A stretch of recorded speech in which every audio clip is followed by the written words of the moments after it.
Ini syirik atau bukan? Duit bisa merubah akidah. Luar biasa cahaya memasuki kota Madinah. Terutama kesalahan yang dilakukan oleh sebagian saudara-saudara kita. Ya.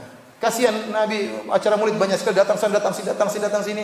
Ya. Menyebutkan keistimewaan Abu Bakar. Beberapa keistimewaan Abu Bakar yang tidak dimiliki oleh sahabat-sahabat yang lain. Ya Rasulullah, siapa orang yang paling kau cintai? Kata Nabi SAW.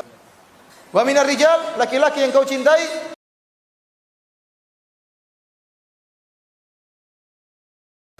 Sampailah kabar tentang 100 ekor onta kemana-mana. Tersebutlah seorang namanya Suraqah bin Malik.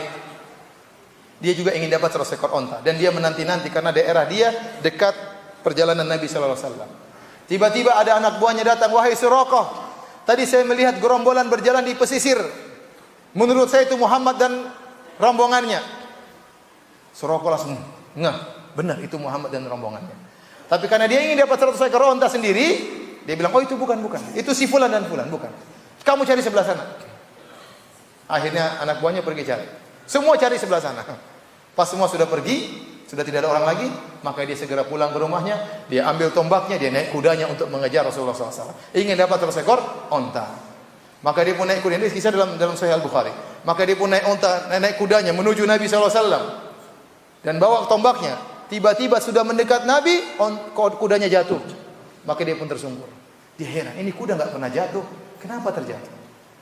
Maka dia mengambil azlam, yaitu penghuni nasib. Azlam itu adalah semacam anak panah yang belum dikasih bulu. Isinya ya atau tidak. Maka dia goyang.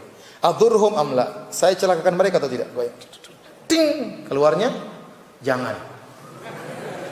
Ini syirik atau bukan? Syirik. Dia bingung. Ini syirik, bilang enggak boleh. Kali ini saya tidak percaya dengan syirik. Dia maju. Kata dia, wa asaitul azlam. Saya pun maksiat kepada kesyirikan. Dia tidak percaya sama syirik kali itu. Karena demi duit. Maka dia pun maju lagi. Naik lagi. Sudah dekat. Dan Nabi SAW baca Quran. Wa Abu Bakar kana yuksirul iltifat. Abu Bakar nengok terus. Nengok. Takut. Rasulullah baca Quran terus. Rasulullah imannya itu lebih tinggi. Kenapa Abu Bakar nengok-nengok? Bukan takut tentang dirinya. Takut Rasulullah SAW kena tombak tersebut. Maka kemudian dia kejar, sudah mendekat, kudanya jatuh lagi. Ada apa ini? Dia ambil lagi, kocak lagi. Cering, jangan. Waduh, kata dia. Enggak, ini syirik, enggak percaya. Dia jalan lagi. Wa asaitul azlam, kata dia, saya tidak percaya dengan ini. Saya maksiat kepada kesyirikan, maka dia pun jalan lagi. Duit merubah akidah. Duit bisa merubah akidah. Maka dia pun kejar lagi. Tatkala menjelang menuju Nabi, dia terjatuh lagi. Saat itu dia sadar bahwasanya tidak mungkin orang ini dijaga, tidak mungkin. Amruhu sayadhar, dia akan tersebar di mana-mana urusannya. Akhirnya dia pun wa nadaituhum bil aman, maka saya pun teriak, "Wahai fulan, saya tidak akan mengganggu kalian." Maka dia pun naik kudanya, ternyata kudanya enggak apa-apa sampai depan Nabi. Waktu tidak ada niat untuk buruk, ternyata kudanya selamat. Sampai depan Nabi baru dia bercerita, maka dia mengatakan akhfi anna, tolong sembunyikan kami. Kalau orang tanya jangan beritahukan di mana kami. Ya, maka Suraqah bin Malik akhirnya ada orang bercerita yang enggak ada Muhammad sini. Rasulullah SAW jalan sampai akhirnya menuju ke Madinah. Di tengah jalan ada kumpulan dari suku Aslam yang tadi dipimpin oleh Buraid bin Husayb sekitar 60-70 orang datang dari jauh ratusan kilo untuk cari Muhammad supaya dapat 100 ekor onta. Rame-rame ini tangkat Muhammad. Ketemu dengan Nabi di tengah jalan, Nabi dakwah, akhirnya dia pun masuk Islam dan rombongannya pun semuanya masuk Islam. Kemudian Nabi berjalan sampai kota Madinah. Mulailah orang-orang kaum Ansor menunggu kedatangan Nabi. Setiap pagi mereka keluar. Mereka tahu Nabi sudah keluar, tapi tibanya kapan mereka enggak tahu.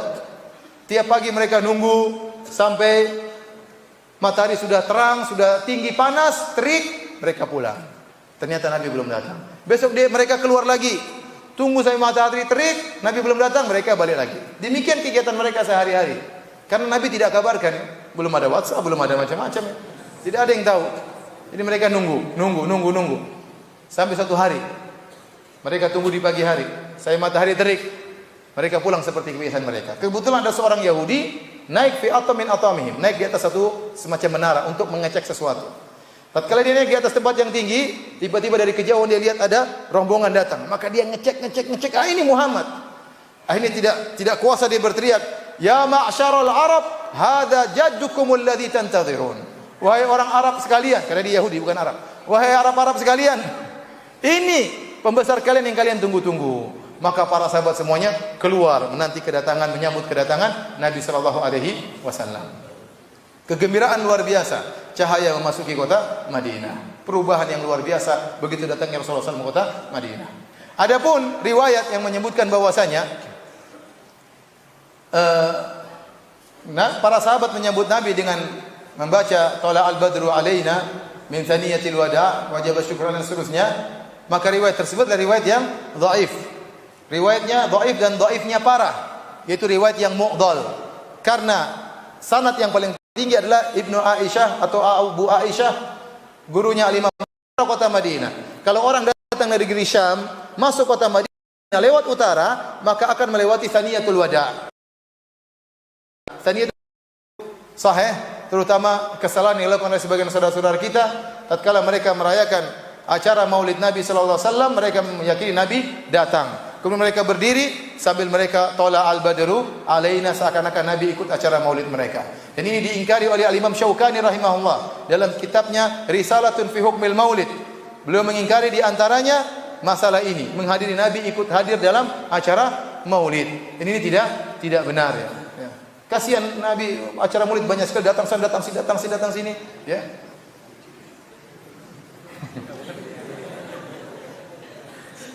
Jadi ini khurafat, tidak benar.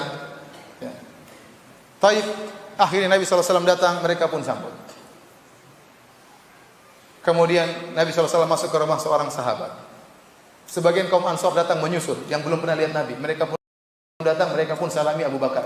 Mereka menyangka Abu Bakar itu Nabi SAW. Kenapa? Karena Nabi penampilan sama, tidak ada bedanya. Nabi tawadhu. Antara penampilan dia dengan sahabat yang lain sama saja. Makanya kalau ada orang luar cari Nabi, mereka bingung, Muhammad yang mana? Karena bajunya sama saja. Tidak ada beda yang lain. Sallallahu tawadhu. Saya pada saat menyuruh Nabi untuk duduk di tempat yang lebih tinggi agar dikenal kalau orang dari jauh datang, oh itu Muhammad yang sedang berbicara di tempat yang agak tinggi.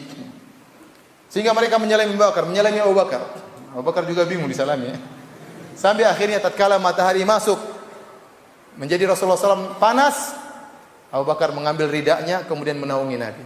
Baru mereka tahu, oh nabinya yang itu. Dan demikianlah kisah hijrah Nabi sallallahu alaihi wasallam ya. Dari sini kita tahu betapa mulianya keluarga Abu Bakar. Sungguh kisah hijrah ini semuanya berkaitan dengan siapa? Abu Bakar radhiyallahu anhu. Yang menemani Nabi siapa? Abu Bakar. Yang menyiapkan makanan siapa? Putrinya Abu Bakar. Yang ikat makanan Asma binti Abu Bakar. Yang mencari berita siapa? Abdullah bin Abi Bakar. Yang nutupi jejaknya Abdullah, Amir bin Fuhairah, budaknya Abu Bakar. Pakai onta yang siapkan siapa? Abu Bakar. Semua berkaitan Abu Bakar. Oleh karena Syekhul Islam Ibnu Taimiyah dalam kitabnya Minhajus Sunnah menyebutkan keistimewaan Abu Bakar, beberapa keistimewaan Abu Bakar yang tidak dimiliki oleh sahabat-sahabat yang lain. Di antaranya berkaitan dengan hijrah. Siapa yang menemani Nabi? Cuma Abu Bakar radhiyallahu taala anhu. Kemudian yang kedua, siapa yang pertama kali bersedekah untuk dakwah? Abu Bakar radhiyallahu anhu. Kalau Khadijah ya istrinya Nabi, tapi orang luar. Ali bin Abi Thalib miskin, tinggal bersama Nabi sallallahu alaihi wasallam. Apa yang mau dia infakkan sementara dia dipelihara oleh Nabi sallallahu alaihi wasallam? Dia punya pengorbanan yang lain. Tapi yang pertama kali infak siapa? Abu Bakar. Makanya Nabi sallallahu alaihi wasallam pernah berkata di hadapan Abu Bakar, "Ma nafa'ani malun qat, ma nafa'ani malu Abi Bakrin." Tidak ada harta paling bermanfaat kepada aku seperti hartanya Abu Bakar.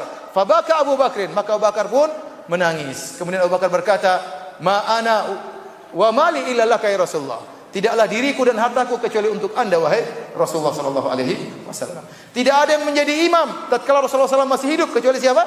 Abu Bakar radhiyallahu taala anhu. Tidak ada yang menemani Nabi berdoa di Arish tatkala perang Badar. Waktu mulai perang Badar, Rasulullah SAW dibangunkan namanya Arish. Arish seperti semacam kemah-kemahan kecil, dibuat di tempat yang agak tinggi. Fungsinya Nabi untuk mengatur peperangan, memberi komando dari jauh. Para sahabat mulai perang, maka Nabi berdoa. Siapa yang Nabi pilih untuk menemani Nabi untuk berdoa? Siapa? Abu Bakar. Tidak ada sahabat yang lain, cuma Abu Bakar. Mereka berdoa di Arish dalam waktu kondisi yang sangat genting. Kenapa Nabi pilih Abu Bakar? Karena Abu Bakar orang yang sangat saleh, doanya dikabulkan oleh Allah Subhanahu wa taala. Maka cukup Abu Bakar yang menemani Nabi sallallahu alaihi wasallam. Tidak ada sahabat yang lain. Ini di antara keistimewaan Abu Bakar. Maka dia orang yang paling dicintai oleh Nabi sallallahu alaihi wasallam. Tatkala Amr bin As bertanya, "Ya Rasulullah, man ahabun nasi ilaik?" Ya Rasulullah, siapa orang yang paling kau cintai? Kata Nabi sallallahu alaihi wasallam, "Aisyah." Wa minar rijal, laki-laki yang kau cintai, abuha. Laki-laki yang paling dicintai adalah Abu Bakar. Wanita yang paling dicintai putrinya Abu Bakar radhiyallahu taala anhu. Ya. Jadi Abu Bakar radhiyallahu anhu ini memiliki banyak keistimewaan yang tidak dimiliki oleh para sahabat yang lain. Oleh karena sungguh celaka dan celaka kaum Rafidhah yang kerjaan mereka adalah mencaci maki Abu Bakar, mencela Abu Bakar, menganggap mencela Abu Bakar, mengkafirkan Abu Bakar, melaknat Abu Bakar adalah ibadah yang mulia di sisi mereka. Kerjaan mereka adalah mencaci maki dan melaknat Abu Bakar radhiyallahu taala anhu. Setiap saat mereka maki-maki Abu Bakar radhiyallahu taala anhu. Dan tugas kita adalah membela para sahabat Nabi sallallahu alaihi wasallam yang mereka telah memperjuangkan dengan jiwa dan raga harta mereka untuk Islam. Kita tidak akan biarkan mereka dicela oleh musuh-musuh Islam. Demikian para hadirin dan hadirat yang dirahmati Allah Subhanahu wa taala, kajian kita pada kesempatan kali ini.